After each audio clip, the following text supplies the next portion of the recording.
The Battle of Asal Uttar, Hindi, Punjabi, was one of the largest tank battles fought during the Indo-Pakistani War of 1965. It was fought from 8 to 10 September 1965, when the Pakistan Army thrust its tanks and infantry into Indian territory, capturing the Indian town of Khem Karan 5 kilometers from the international border. The Indian troops retaliated, and after 3 days of bitter fighting, the battle ended with the Pakistani forces being repulsed near Asal Uttar. Factors that contributed to this were the fierce fight put up by Indian Army, conditions of the plains, better Indian tactics and a successful Indian strategy.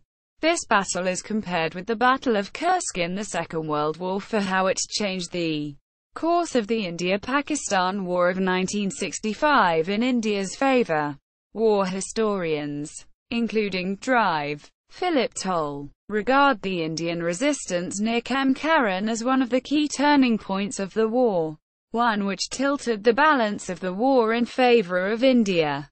Peter Wilson states that the defeat of Pakistan Army in the Battle of Asal Uttar was one of the greatest defeats suffered by Pakistan forces in the course of the Indo-Pakistan War of 1965.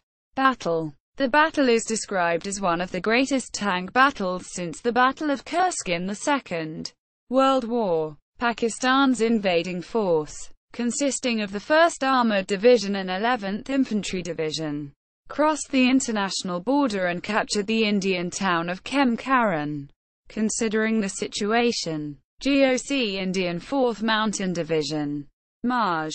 Gen. Jabaksh Singh, immediately ordered the division to fall back and assume a horseshoe-shaped defensive position, with Asal Uttar as its focal point.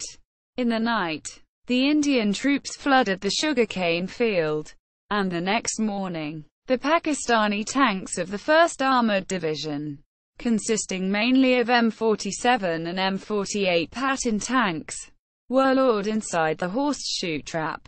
The swampy ground slowed down the advance of the Pakistani tanks and many of them could not move because of the muddy slush. 99 Pakistani tanks, mostly Pattons, and a few Shermans and Chaffees, were destroyed or captured, while the Indians, by their account, lost only 10 tanks during this counter-offensive.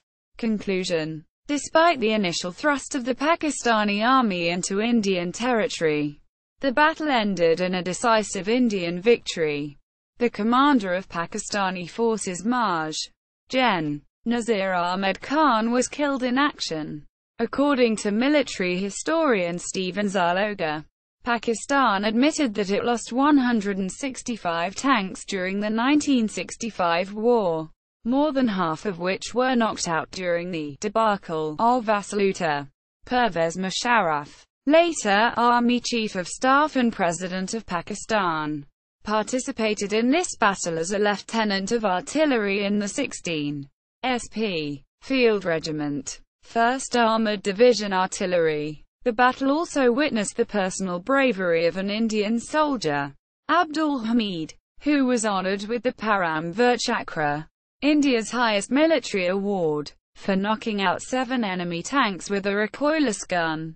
This battle led to the creation of Patton Nagar, or Patton City, at the site of the battle. This is because a large number of Patton tanks fielded by the Pakistani forces were either captured or destroyed at the scene.